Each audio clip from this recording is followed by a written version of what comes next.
네, 이현종 해주십시오. 1월 15일 목요일 순서 진행하도록 하겠습니다. 어제 말씀드렸던 한동훈 전 대표에 대한 국민의힘 윤리위원회의 제명 결정이 어제 하루 종일 정말 여러 가지 파문을 일으켰습니다. 그래서 오늘 같은 경우에 원래 최고위원회가 9시부터 열렸는데 오늘 아마 결정될 것이라는 그런 전망이 있었는데 일단은 보류가 됐습니다. 일단 어제 진행된 상황에 이어서 오늘 벌어지고 있는 이 국민의힘 사태를 제가 오늘 좀 집중적으로 여러분께 좀 전해드려야 될 것 같습니다. 뭐 다른 뉴스도 오늘 꽤 많습니다만은 워낙 이 문제가 지금 이 중요한 이슈고 특히 국민의힘이란 제1야당이 이런 문제를 잘 해결하지 못할 경우에 향후 전국에 미칠 수 있는 파장이 워낙 크기 때문에 오늘은 이 문제를 좀 집중적으로 여러분하고 이야기를 좀 나눠보도록 하겠습니다. 자, 우선 오늘 오전에 있었던 상황들을 좀 정리를 해드리고요. 그리고 어제 윤리위가 저희 방송 이후에 두 차례나 정정을 냈습니다. 가장 기본적인 팩트마저도 지금 정정을 냈어요. 자, 그 문제와 함께 특히 이렇게 국민의힘의 이런 제명을 강행할 경우에 지금 민주당이 추진하고 있는 위헌정당 해산 여기에 프레임에 빠질 수도 있다는 이야기도 함께 해드리도록 하겠습니다. 자, 여러분 보시면서요. 구독과 좋아요 알림 꼭 부탁드리고 많은 응원 부탁드리도록 하겠습니다. 자, 우선 오늘 아침 상황을 좀 먼저 정리를 해드리겠습니다. 오늘 오전에 오세훈 시장이 일단 입장문을 냈습니다. 그럼 그 오세훈 시장 입장부터 한번 볼까요? 오세훈 시장이 오늘 오전에 긴급히 입장문을 냈습니다. 입장문을 내서 한동훈 전 대표에 대한 제명은 자멸의 길이다라는 이야기를 했습니다. 특히 국민의힘 이런 생경한 모습에 국민들은 참담함과 실망을 느끼고 있다. 자숙과 성찰을 보여야 할 때 분열과 충돌의 모습을 보이는 국민의힘은 비정상의 길, 공멸의 길로 가고 있다. 그러면서 왜 이렇게 자멸의 길로 가고 있느냐라고 강하게 질타를 했습니다. 제가 좀 알아보니까요. 아마 오세훈 시장이 오늘 오전 9시에 국민의힘 최고위원회가 열려서 여기서 제명을 의결할 것 같다라는 그런 소식이 있어서 아침에 급박하게 입장문을 냈다고 합니다. 왜냐하면 이 오늘 결정이 돼버리면 사실은 제명에 대한 사태가 확정이 되는 거기 때문에 되돌이키기 어렵다라는 판단 때문에 일단 아침에 서둘러서 공식 입장을 내서 장동혁 대표에게 징계를 처리할 것을 강하게 요청을 했습니다. 자, 이런 상황이 있었고요. 그 다음에 오늘 대안과 미래라는 국민의힘의 초재선 의원 모임 여기 의원들이 오늘 오전에 장동혁 대표를 면담을 했습니다. 면담을 해서 이 제명 자체가 이거는 국민의힘에 큰 충격을 줄 수밖에 없고 우리가 지방선거 패배할 수밖에 없다. 이거는 결행하면 안 된다라는 강한 이야기를 아침에 장동혁 대표에게 직접 만나서 전달했다고 합니다.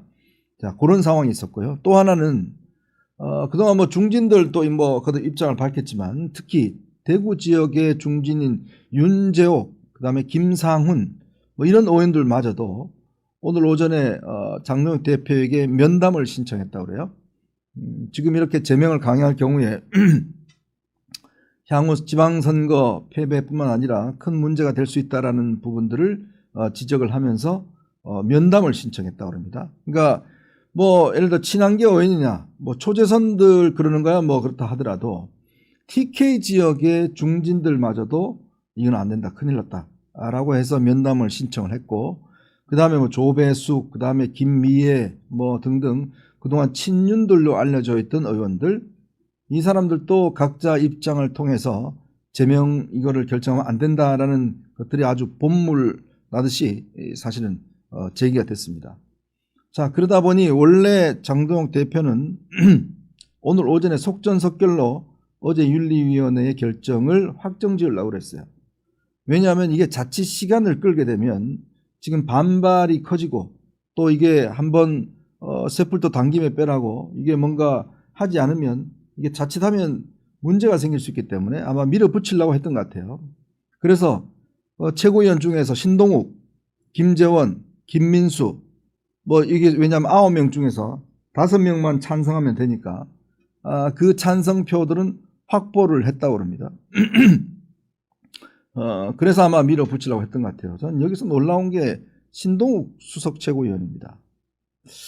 참 실망스럽기가 그지없는데 이분은 그동안 이 TV조선 앵커 등으로서 아마 앵커의 시선이라는 프로를 통해서 아마 굉장히 여러분들이 그 앵커 시선에 감동했고 또 많은 응원을 보냈고 지지해서 그런 어떤 후광으로 이번에 국회에 입성한 거 아니겠습니까?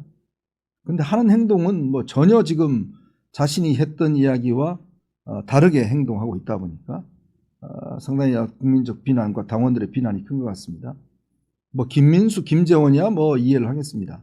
김재원이야 지금 경북지사 나가야 되니까 그것 때문에 장동혁과 함께 뭔가 자기 공천 문제를 하기 위해서 저렇게 입장을 하고 있다는 건 이해를 하겠는데 서초가 지역구인 신동욱 의원이 저런 행태를 보일 거라는 것은 저는 참 이해를 잘 못했어요. 특히 이 서울 지역에서 저런 식의 입장을 보여서 다음 선거에 뭐 나설 수 있을지도 솔직히 의문스럽고 또 본인이 뭔가 그래도 중간에서 중심을 잡고 행동해 줘야 되는데 그렇지 못하던 데서 저는 굉장히 솔직히 친구로서 실망을 많이 했습니다. 자, 어쨌건 간에 자, 이러다 보니까 원래 이제 오늘 11시에 의원총회가 소집이 예상이 돼 있었습니다. 지금 아마 조금 뒤에 의총이 열릴 텐데 그러니까 장동혁 최고가 오늘 이런 상황에서 이걸 밀어붙이면 의원총회가 아주 이게 정말 이 아사리판이 될 것 같다는 느낌이 있었던 것 같아요. 왜냐하면 심지어 의원총회도 안 열어보고 이런 결정을 했다라는 게 알려지면 이게 정당성 자체가 일단 떨어지는 거 아니겠습니까? 왜냐하면 지금 윤리위원회 결정 자체도 여러 가지 문제투성인데 당대표가 의원총회를 열어서 의원들의 의견을 들어보지도 않고 이 문제를 결정했다고 그러면 이것 또한 나중에 문제가 될 수 있기 때문에 아마 이런 점들을 고려해서 워낙 이제 아마 반발 여론이 생각보다 거세니까 일단 후퇴를 했습니다. 후퇴를 해서 오늘 이런 입장을 밝혔어요. 일단 이 한 전 대표 윤리 결정에 대해 소명의 기회를 부여받은 다음에 윤리의 결정 절차가 마무리될 수 있도록 하기 위해서 한 전 대표에게 재심의를 청구할 수 있는 기간을 부여하는 게 맞다고 본다. 사실관계가 부합한 제대로 된 결정이 나오려면 당사자가 직접 윤리에 출석해 어떤 사실이 맞는 것이고 어떤 사실이 다른 것인지에 대해 충분히 밝힐 필요가 있다고 생각한다. 당사자가 윤리에 직접 소명하지 않으면 윤리 결정은 일방의 소명을 듣고 결정될 수밖에 없다라고 이렇게 이야기를 하면서 일단 보류를 했습니다. 자, 이렇게 되면 이제 윤리위의 결정은 재심 기간이 한 10일 동안 연기가 되게 되어 있습니다. 근데 일단 이 발언의 문제점은 뭐냐면 자, 윤리위의 재심 문제는 당대표가 부여하는 권한이나 특혜나 혜택이 아닙니다. 이거는 당원 당규에 당연히 이 들어가 있는 피청구권자의 권한이죠. 왜냐면 이거는 뭐 당대표가 부여한다고 생기는 권한이 아닙니다. 이미 있는 권한이에요. 즉 재심의를 한다는 것은 기본적으로 피청구인이 할 수 있는 권한입니다. 근데 마치 장 대표는 자신이 이것을 뭔가 시혜처럼 베푸는 것처럼 이야기를 했는데 이건 아닌 거죠. 이거는 뭐 당대표가 어떻게 할 수 없는 거고 이거는 오로지 한동훈 전 대표가 하느냐 마느냐의 결론에 달려있는 거 아니겠습니까? 자, 그런 거 두 번째. 이 내용에서 보면 피청구인의 말도 안 들어보고 결정을 한 데 대한 문제점을 본인 스스로 자인하고 있습니다. 자, 장동혁 대표는 판사 출신이잖아요. 만약 이게 재판에 갈 경우에 가처분이나 재판에 갈 경우에 이런 지점을 볼 겁니다. 즉 한동훈 전 대표에게 하루 전인가 이틀 전에 연락했다는 거 아니에요? 보통 이런 정도 하면 일주일 말미를 주고서 연락하는데 하루 전과 이틀 전에 해서 안 나오니까 그냥 결정을 해버린 거 아닙니까? 근데 그렇다면 재차 예를 들어 소명의 기회를 준다든지 이런 절차적인 어떤 걸 거쳐야 되는데 이 윤리위는 아예 그걸 거치지 않았어요. 그냥 결정을 해버렸습니다. 즉 어떤 정치인에게 제명이라는 중대한 어떤 결정을 내리는 과정을 윤리 구성이 된 지 일주일도 안 되고 더군다나 하루 이틀 전에 툭 통보해서 와서 해명해라. 그 연락 안 나오니까 그냥 결정을 해버린 거예요. 자, 그러니까 이 장동혁 대표도 지적하는 것처럼 윤리위가 이렇게 들어보지도 않고 제명 결정을 했다는 것은 기본적으로 이 윤리위의 결정의 문제점을 자인하고 있는 게 아닌가라는 생각이 듭니다. 이거는 무슨 말이냐면, 자, 대법원에서 이제 사형을 결정을 했어요. 이제 사형 집행하러 가요. 가는데, 뭐 할 이야기 있으면 다시 좀 재판할래? 해볼래? 이런 이야기 똑같은 거 아니에요? 아니, 그러면 그 결정을 내리기 전에 예를 들어서 먼저 그런 절차를 밟는다든지 다시 한번 기회를 준다든지 그래서 만약에 안 나간다 그러면 그때는 결정을 할 수가 있는 거죠. 근데 아예 그런 기회조차 주지도 않고 그냥 결정을 해놔놓고 뭐 좀 억울한 거 있으면 다시 와서 소명해 라는 게 이거는 판결이 이미 끝났는데 다시 해봐 라는 소명해 다시 변론료에서 써내 라는 거 똑같은 거 아니겠습니까? 아니 자기도 판사를 해봤을 텐데 어떻게 이런 이야기를 할 수 있죠? 이미 윤리위원회에서 제명 결정이 났습니다. 그런데 이거를 다시 하라라고 이야기를 하는 것 자체가 말이 안 되는 것이고 또 하나는 세 번째는 한동훈 전 대표가 본인은 이 절차를 재심을 안 하겠다고 이야기를 했어요. 이미 안 하겠다고 결론을 한 겁니다. 이거는 왜? 이미 제가 조금 뒤에 자세하게 설명드리겠지만 이 윤리위가 내린 결정을 보면 윤리 구성도 그렇고 결정도 보면 이게 너무나 모순적인 게 많다. 특히 핵심적인 혐의, 즉 한동훈 전 대표가 직접 글을 썼다라는 부분들을 두 차례 걸쳐서 수정을 했어요. 아니 세상에 판결문 쓰면서 그 제일 중요한 팩트조차 확인할 수 없다. 쓴 건지 아닌 건지는 우리가 확인이 안 된다라고 하면서 너 썼지. 그러면서 그냥 제명을 한 거 아닙니까? 또 어떻게 이런 일이 있을 수가 있죠? 그러니까 이런 윤리위에 재심을 신청한들 기본적인 어떤 원칙이나 신뢰성이 없는 윤리위에 재심 신청을 한들 뭘 하겠습니까? 똑같은 거 아니겠어요? 이렇게 무지막지하게 결정을 하면은 그냥 들어보고 끝. 다시 결론. 오히려 이 상당히 문제가 있는 윤리위의 어떤 합법성만 제공해 줄 수 있다는 거죠. 그런 꼼수가 있는 겁니다. 즉, 이 장동혁 대표가 오늘 이렇게 열흘간의 기간을 준 거는 결국 나중에 이 법적인 심판으로 갈 경우에 합법적인 절차를 거치지 않았다는 것을 조금 문제를 좀 다운시키기 위한 그러한 하나의 어떤 정치적 의도가 있는 것이고요. 또 지금 뭐 거세게 일어나고 있는 이 제명 결정에 대한 반발 이거를 좀 비켜가겠다라는 그런 의도가 있는 것 같습니다. 지금 뭐 고문들, 당 고문들, 그 다음에 중진들, 초재선들, 원외당의 위원장들 전부 다 지금 반발하고 있는 거예요. 지금 거의 자치단체장들까지. 왜냐하면 이런 식이면 이제 이번 지방선거는 하나 말합니다. 지방선거 결과 뭐 뻔한 거 아니겠습니까? 이렇게 하면 제가 볼 때는 건질 수 있는 지역이 거의 없을 겁니다.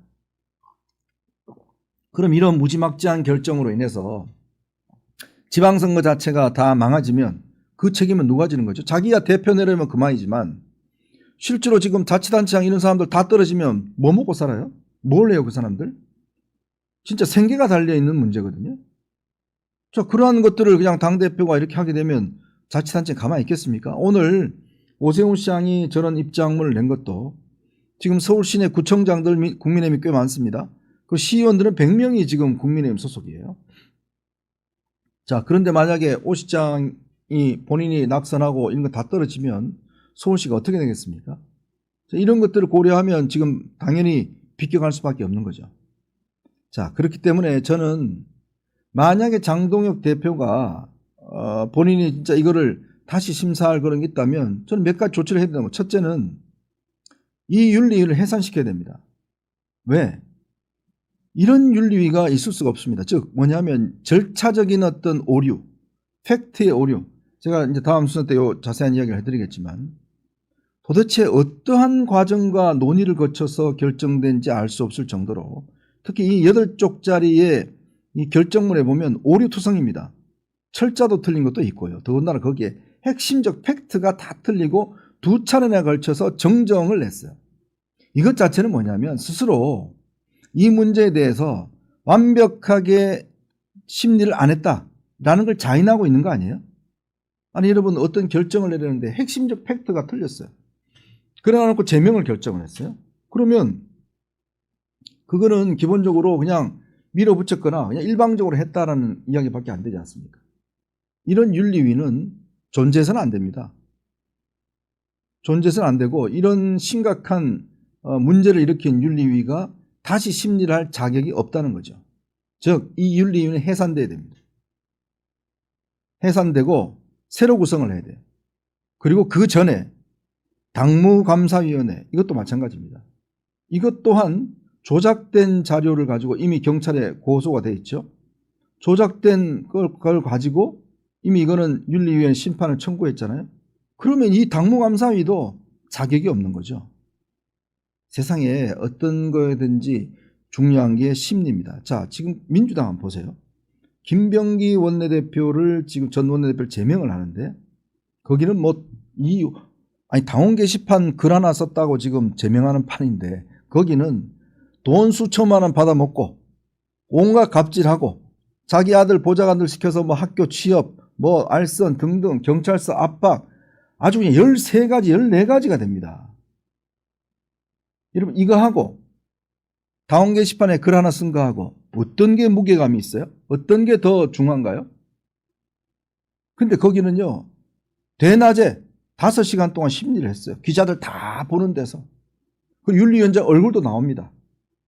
근데 저는 이 국민의 윤리위원장 얼굴도 못 봤어요. 여러분 보셨습니까? 못 봤어요. 자기 얼굴도 안 드러내요.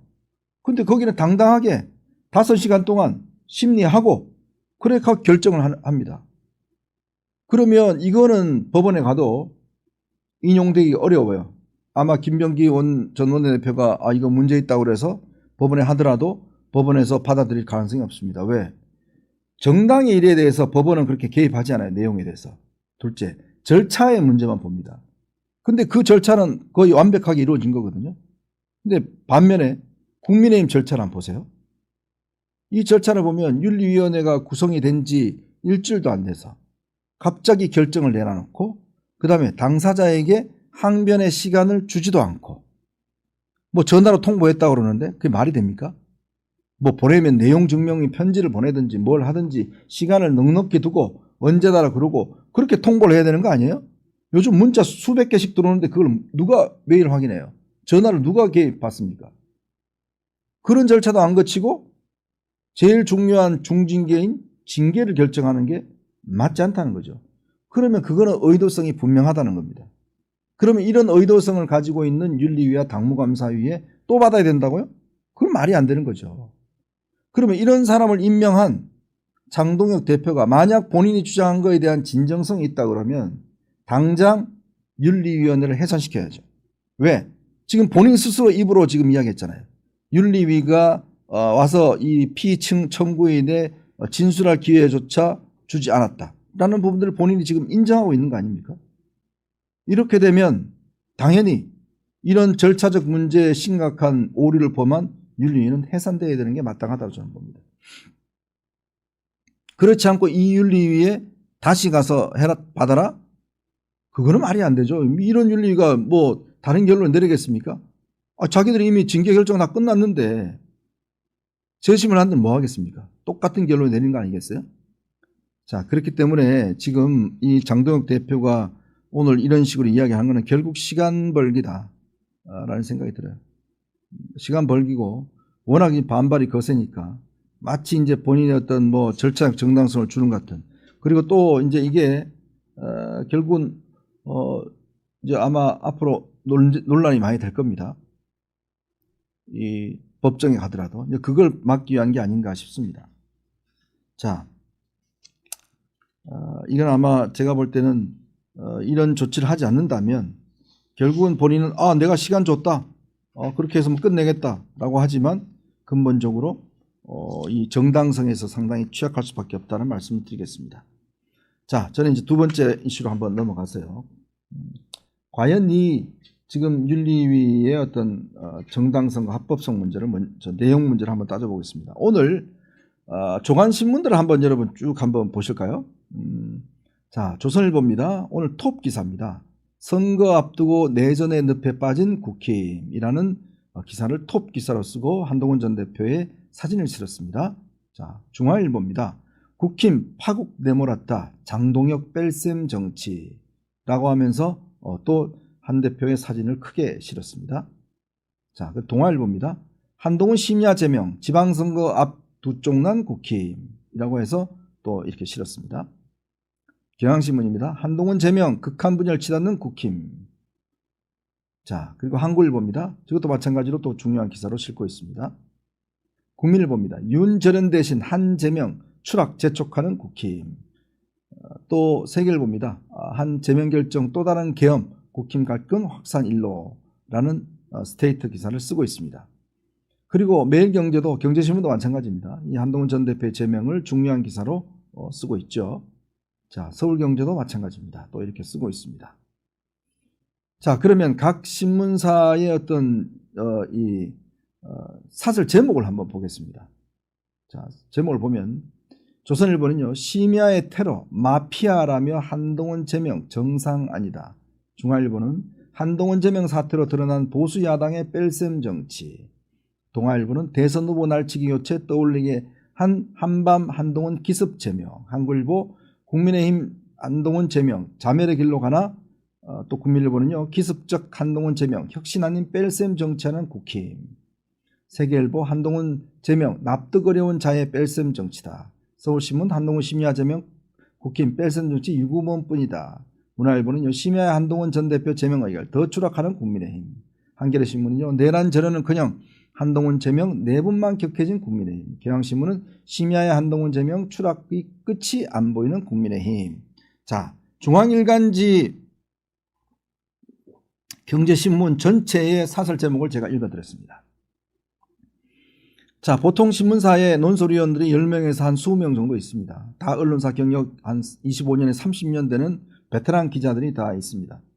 칼럼을 쓰는 사람들이죠. 근데 요즘은 이 사설이나 칼럼이 정반대의 경우가 많아요. 이념에 따라서 보수지 뭐 진보지 다 이렇게 갈릴 때가 많습니다.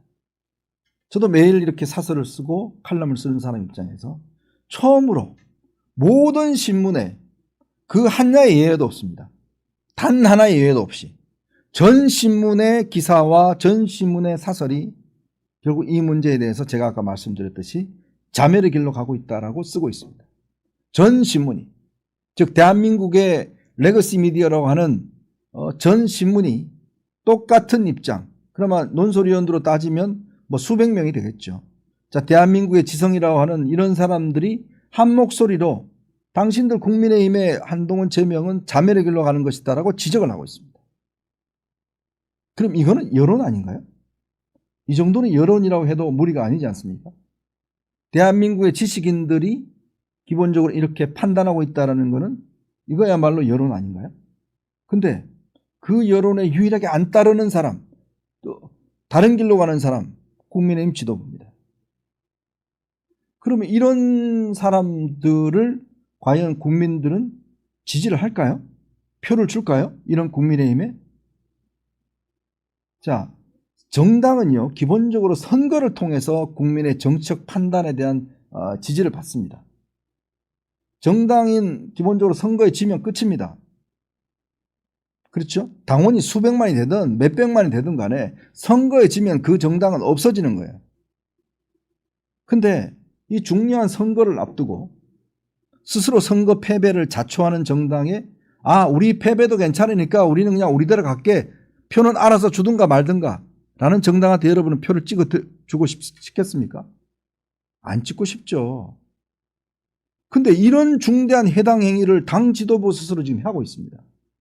즉 어떻게 하든지 지금 전직 대통령이 계엄을 일으켜서 사형구형을 받은 이 국면에 국민들에게 사죄하고 정말 통합의 정치를 통해서 즉 반 이재명 전선을 만들어서 이재명에 반대하는 모든 사람들을 엮어서 모든 국민들의 동의를 얻어서 그래서 선거에 이겨서 어쨌든 간에 이 정부 여당에 대한 견제 기능을 해야 된다는 게 지금 야당의 가장 중요한 당면한 정책 목표란 말입니다.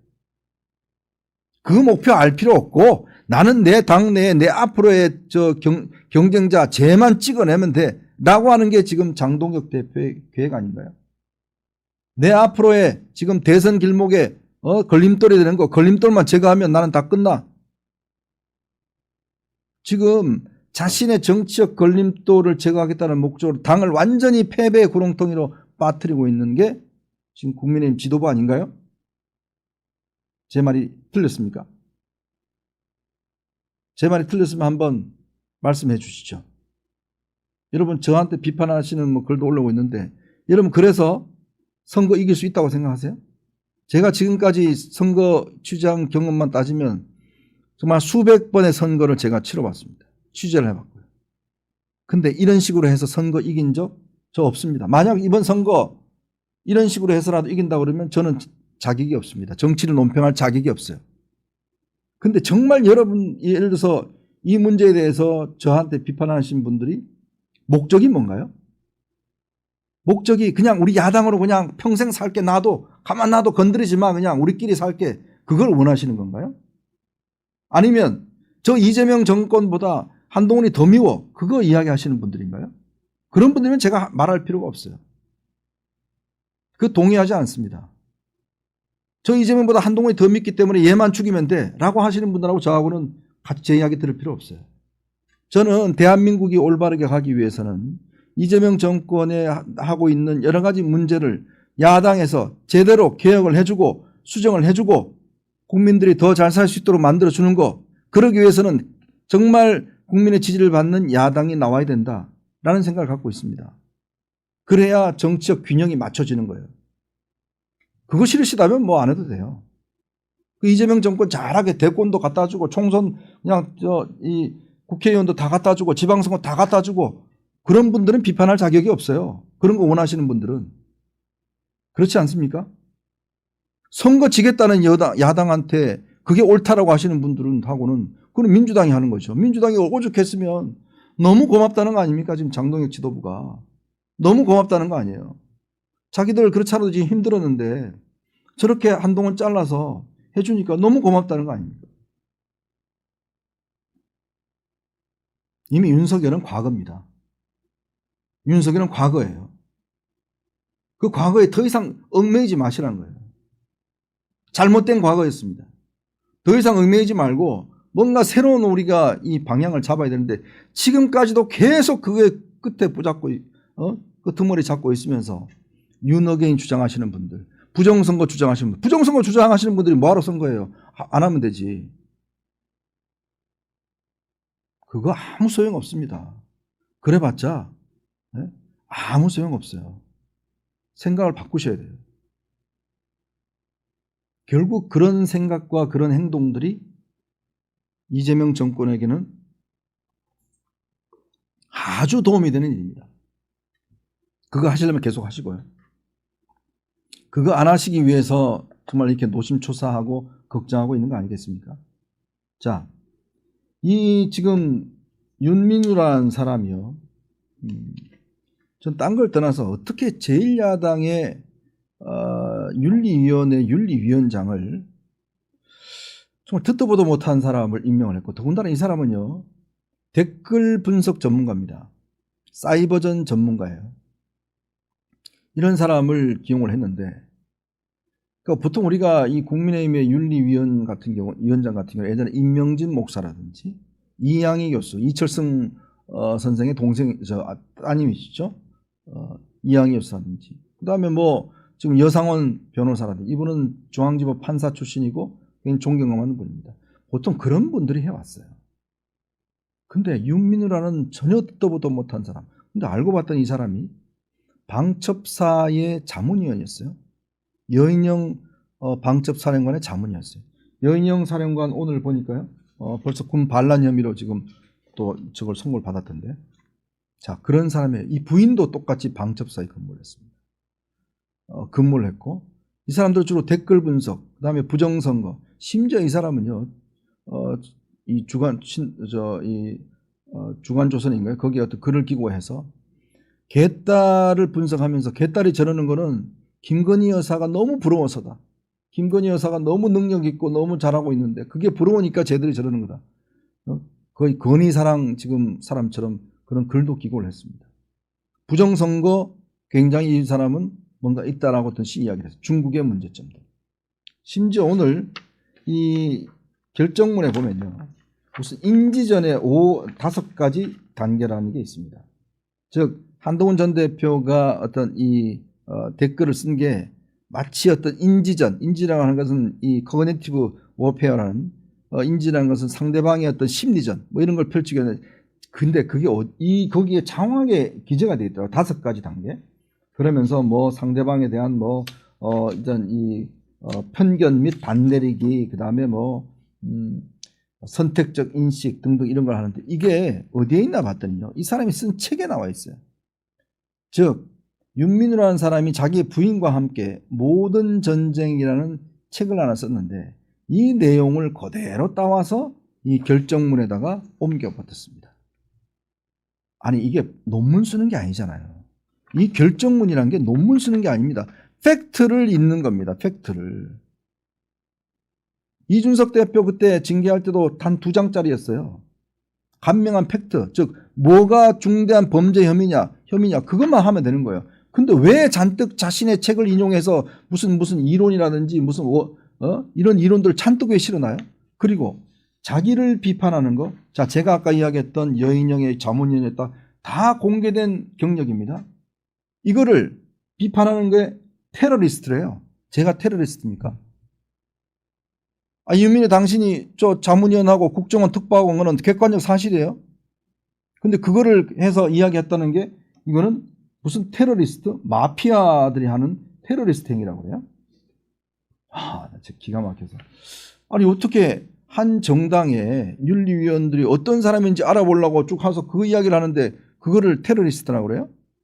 그거를 이 결정문에다 버젓이 써놨습니다. 그러니까 오죽했으면 오늘 조선일보의 사설을 통해서 이런 이야기를 합니다. 한 전 대표가 윤리를 비판한 데 대해서 재판부를 폭탄 테러하는 마피아나 테러단체에 비견된다고 했다. 이성을 잃었다고 할 수밖에 없다. 이성을 잃었다고 할 수밖에 없다. 즉 자신에 대한 비판을 테러리스트라고 이야기한 윤민우는 이성을 잃었다라고 오늘 조선일보 사설에 쓰고 있습니다. 한 정당의 윤리위원장을 대한민국 최고의 신문이 이성을 잃었다라고 이야기하고 있습니다. 이걸 어떻게 봐야 될까요? 왜 그러냐면 이 사람이요. 어제 했던 이런 입장문을 이 결정문을 내면서 처음에 막 급하게 냈다가 이 팩트가 틀리니까요. 이거에 대한 또 수정 입장문을 냅니다. 2차례에 걸쳐서 수정 입장문을 내요. 그 수정 입장을 내면서 가장 중요한 즉 한동훈 전 대표가 댓글을 썼다라는 부분을 수정을 합니다. 그거는 확인되지 않았다. 그거는 경찰 수사로 밝혀진다. 이런 식의 또 이야기를 했어요. 그러면 또 한 번 또 수정문을 내요. 가족들이 한 것도 추정된다라고 또 이야기해요. 뭡니까 이게? 아니 제일 중요한 이 핵심 혐의를 써놔놓고 나중에 뭐라고 쓰냐면 이게 급하게 쓰여져서 실수가 있었던 점 양해 바란다고? 아니 판사가 한 사람 사형 선고하는 판결문을 써놔놓고 판결문 다 읽었어요. 사형 집행하러 가요. 근데 그 판결문 바뀌었어 그거 수정해요. 이게 말이 돼요? 아니 한 정치인을 유력한 대선 주자를 제명하는 판결문을 써놓고 뻔히 발표해 놔놓고 그게 기본적인 팩트가 틀렸다라고 2번 수정하면서 그걸 잘못됐으니까 이게 무슨 윤리입니까? 무슨 어디 애들 장난하는 것도 아니고 이거 초등학생도 이런 짓 안 합니다. 예? 아니 세상에 버젓이 이렇게 이 8페이지짜리 판결문을 써놔놓고 이게 잘못됐다라고 입장문을 내서 이 잘못됐습니다 라고 하는 이 어찌 윤리위가 이게 무슨 학고방도 아니고 이런 게 있을 수가 있어요 여러분. 이래놓고 이 결정을 따르라고요? 이 결정에 따르면 결국은 한동훈 대표가 제명이 되면 국민적 반발, 결국 선거 하나가 다 날아갑니다. 즉 보수의 뿌리가 흔들리는데 그거를 이런 실수라 이런 단수나 이런 걸로 하나로 결정한다고요? 들어보지도 않고? 이게 무슨 말이 되는 소리입니까? 자, 그렇기 때문에 지금 많은 국민들이 분노하고 계신 거예요. 아무리 자기 정적을 찍어내는 게 급하다 하더라도 절차는 지켜야 될 거 아니냐. 에? 어떻게 판사 출신이라는 사람이 이런 것도 무시하고 이렇게 결정을 내려. 그놓고 이제 반발이 심하니까 아유 재심의 기회를 주겠다? 그 자기가 왜 주는데? 기본적으로 다 가지고 있는 권한인데 자기가 왜 주냐 마냐 이야기를 해요? 그 말이 안 되지 않습니까? 그건 자기가 줄 수 있는 게 아니에요. 이미 다 권리로서 보장이 된 거예요. 그거는 피청구인의 기본적인 권한이고 이렇게 무식한 사람이 당대표를 하고 있으니 지금 아마 11시부터 이제 의원총회가 열릴 텐데 아마 여기서 의원들의 어떤 지적들이 본물 터질 것 같습니다. 제가 이렇게 봐도 이게 상식적으로 이야기 안 되고 모든 언론들이 지금 사설과 기사를 통해서 솔직히 한마디로 미쳤냐 이런 결정을 내리는 이야기를 어떻게 공당이라고 하는 국민의힘의 지도부가 결정을 내리고 그 결정을 따라야 된다라고 그래야 당이 기강이 잡힌다고? 무슨 기강이요? 국민의힘은 그러면 당대표나 대통령을 비난해도 안 되고 그 사람 비난하면 연좌제에 걸려서 자기 가족들이 해도 다 연좌제 걸린다 이런 정당입니까? 자, 세 번째 얘기는 바로 그 이야기를 좀 해보겠습니다. 자, 여러분 보시면서요. 구독과 좋아요 알림 꼭 부탁드립니다. 바로 이 문제. 즉, 이 내용을 보면 당원 게시판에 글을 썼냐 안 썼냐 막 이런 논란에 파묻혀 있는데 이 당원 게시판이라는 건 기본적으로 익명 게시판입니다. 누구나 쓸 수 있는 이야기, 무슨 이야기는 다 쓸 수 있습니다. 저는 최근에 무슨 탈북자 출신인 한 젊은이가 국민의힘에 지금 대변인이 돼서 막 이 문제를 비판하고 있던데 제가 그런 이야기를 좀 해드리고 싶어요. 자, 북한에서는 김정은 비판하는 글을 올릴 수 있어요? 북한에서 노동당 당원 게시판에 거기다가 김정은 비판하는 글 하나 올리면 어떻게 돼요? 바로 아웃이죠. 그리고 그 올린 사람의 가족들 다 숙청되죠. 그런 나라입니다. 그죠? 북한은. 만약 그 아예 없겠지만 노동당 홈페이지 당원 게시판에 예를 들어서 지금 노동당 김정은 말고 밑에 있는 당 최고위원이 막 익명으로 우리 김정은 너무 뚱뚱해. 왜 뭐 10살짜리 자기 딸을 왜 데리고 나오냐 이런 걸 올렸다고 생각해 보세요. 그러면 그게 막 들통 났어요. 그러면 이 사람을 어떻게 해요? 바로 죽이죠. 가족들 어떻게 해요? 바로 죽이죠. 자, 그게 싫어서 대한민국 왔습니다. 자유를 찾아서. 그렇지 않습니까? 대한민국은 그거 말할 자유가 있어요. 대한민국은 그렇게 이야기해도 처벌되지 않는 자유가 있습니다. 그죠? 근데 이 탈북자 출신 및 대변인은 그러면서 이거를 막 옹호를 해요. 당 지도부의 견해를. 저 어제 제가 좀 정신적으로 충격을 많이 받았습니다. 아니, 본인이 그거 피해서 대한민국에 왔는데 근데 대한민국에 있는 유일한 국민의힘이라는 정당이 그걸 똑같이 하는데 그걸 옹호한다고? 자유를 찾아서 왔잖아요. 그거 왜 그래요? 저는 그거 언제나 그 친구 만나면 한번 물어보고 싶어요. 네가 그거 싫어서 왔지 않냐? 목숨 걸고 왔지 않냐? 근데 그거를 옹호하는 정당을 지금 네가 옹호한다고? 그런 걸 쓰는 걸 처단하는 정당을 옹호한다고? 그게 말이 되냐? 라는 걸 제가 한번 솔직히 묻고 싶은 심정이에요. 그렇지 않습니까, 여러분? 대한민국 말할 자유가 있는 나라예요. 그 말을 해도 상대방에 대한 모욕이나 어떤 형사적인 그 아니면 충분히 말을 할 수가 있어요. 그죠? 자, 그러면 이게 지금 민주당 정청래 최고위원, 정청래 대표는 국민의힘을 내란 정당, 즉 위헌 정당으로 해산 조치하려고 합니다. 그죠? 그건 지금 내란에 동조했다는 거잖아요. 자, 그런데 문영배 헌법재판소 소장이 뭐라고 이야기를 했냐면 그거는 무리한 이야기다. 왜? 그 당의 대표가 직접 의원들을 이끌고 가서 비상계엄을 해제했다. 그것만 봐도 이 정당은 내란 정당이 아니다. 이렇게 규정을 했습니다. 그게 정확한 이야기 아닐까요? 즉 내란을 비상계엄을 해제하는데 그 당의 대표가 직접 가서 의원들을 끌고 가서 해제하는데 기여를 했다 그러면 이거는 내란 정당으로 이야기할 수 없죠. 근데 문제는 그런 대표를 제명을 한다 라고 하면 논리적으로 어떻게 될까요? 당신들은 그럼 내란 동조 정당이라는 거야? 자, 그런 세력을 내친다? 그러면 그 정당은 내란 정당인가? 라는 것에 대한 논리적인 문제점이 제기가 되고 있죠. 자, 둘째, 당원 게시판에 이런 익명의 글을 쓴다고 해서 제명시킨다. 그러면 정당이라는 건요. 자, 대한민국 헌법 8조를 한번 보겠습니다. 대한민국 헌법 8조는요. 1항에는 이렇게 되어 있습니다. 저기 안 나와 있는데 정당의 설립은 자유이며 복수정당제이다. 정당은 그 목적, 조직과 활동이 민주적이어야 하며 국민의 정책 의사 형성에 참여하는 데 필요한 조직을 가져야 한다. 그리고 세 번째, 정당은 법률이 정한 바에 의하여 국가의 보호를 받으며 국가는 법률이 정하는 바에 의해서 정당에 필요한 자금을 보조할 수 있다.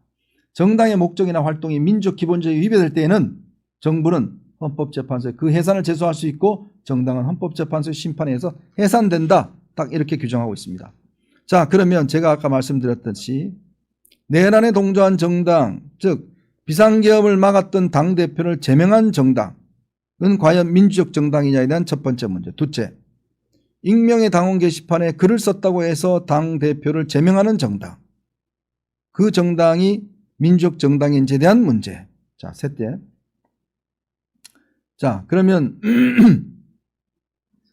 연좌제를 적용해서 당대표가 자기의 가족을 못 관리했다는 이유로 당대표를 제명하는 정당.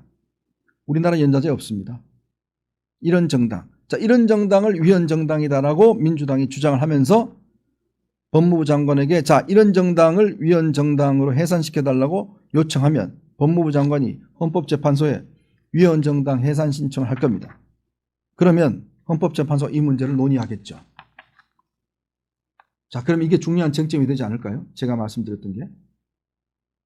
자, 지금 윤석열 전 대통령 곧 이제 판결이 나올 겁니다. 그럼 자기가 소속된 정당의 이 대통령이 내란을 했다, 내란의 우두머리다 라는 게 결정이 되면 그럼 민주당도 거기에 동조한, 민주당은 국민의힘을 거기에 동조한 정당이다 라고 이야기할 거 아닙니까? 근데 아니다라는 논리는 자, 그 당의 대표가 이걸 막았다. 그런데 그 당의 대표를 제명했다 라면은 과연 그 논리적 정합성이 어떻게 될까요? 자, 둘째, 제가 아까 말씀드렸듯이 당의 익명 게시판에 자유로운 의사개진을 방해하는 정당, 그걸 했다라고 제명하는 정당. 세 번째, 연좌제를 적용해서 가족들을 관리 못했다고 처벌하는 정당. 그 정당은 위헌정당이다 라고 주장하면 무슨 논리로 방어를 할 건가요? 방어할 수단이 있을까요? 그러니까 지금 한 명의 지금 당대표, 전당대표를 제명하는 걸 넘어서서 굉장히 중대한 지금 실수를 하고 있는 겁니다. 장 대표는. 당면한 선거 패배는 뭐 이거는 따놓은 당상이고요. 더 이상 볼 것도 없고.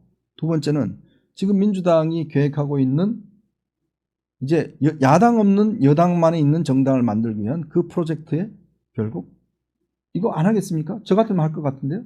제가 만약 여당에 있는 이 전략을 하는 사람이라면 당연히 이거 걸어갖고 꼼짝 못하게 만들겠죠. 그럼 무슨 논리로 이걸 방어할까요? 방어 못합니다. 그런 걸 왜 만들어줘요? 여러분, 제 이야기가 지금 에이 뭐 그렇게까지 하겠어? 합니다. 민주당은 합니다. 이거 제 말을 그냥 뭐 뇌피셜로 듣지 마시고 이런 것들을 근거로 해서 민주당은 반드시 위헌정당 해산 신청을 할 겁니다. 그 이슈로 다음 총선에 갈 겁니다. 이번 지방선거는 한동훈 제명으로 일단 선거 끝났고 다음 총선은 바로 이 위헌정당 해산 문제를 이슈를 걸고 나갈 겁니다. 제 예측이 안 맞는지 안 맞는지 한번 보십시오. 저 같으면 그런 전략을 쓸 거예요. 그건 뭐 너무 좋은 전략 아닌가요? 그러면 계속 그거를 방어하기 위해서 아니야 우리는 그냥 문제가 있어 했어 뭐 항변할 그게 없어요. 자, 거의 자폭하는 거죠. 자, 이런 논리를 왜 만들어주냐고요, 기본적으로. 계속 이런 내란 프레임에 끌려다니는 정당을 만들고 있는 겁니다. 그렇기 때문에 제가 오늘 이 부분들을 좀 힘주어 말씀을 드렸습니다. 어쨌든 이 문제는 지금 오늘은 아니지만 그러나 앞으로 계속 이 문제가 논란이 될 것 같습니다. 뭐 곧 김종혁 전 최고위원도 징계를 한다고 하니까요.